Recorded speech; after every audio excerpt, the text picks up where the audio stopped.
माननीय ज्यू हर्क साम्पाङ केटाकेटीहरूसँग रमाउँदै हुनुहुन्छ, देख्न सक्नुहुन्छ। उहाँलाई केटाकेटीहरूसँग फोटो खिच्दै हुनुहुन्छ।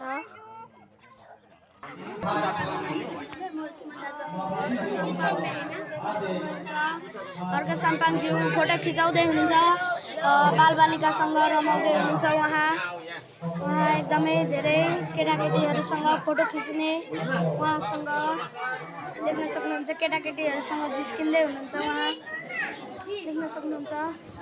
उहाँलाई भेट्न केटाकेटीहरू धेरैजना आइराख्नु भएको छ, रमाइराख्नु भएको छ।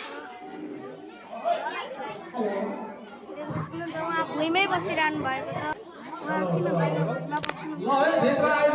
सर, तपाईँको नाम त बच्चालाई थाहा छ।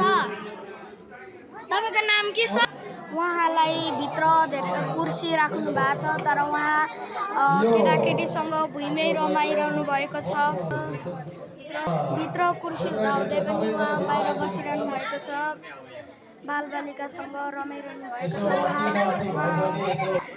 तिमी पनि हर्क साम्पाङ ज्यू जस्तै बन्ने नि? हर्क साम्पाङ जस्तै देशभक्त, देशप्रेमी बन्नुपर्छ है। बालबालिकालाई पानी खुवाउँदै हुनुहुन्छ माननीय हर्क साम्पाङ ज्यू।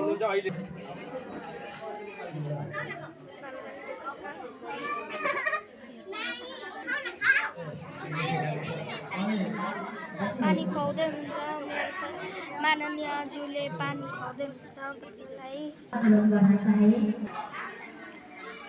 ल हजुर सबैजना पालिदिनुहोस्।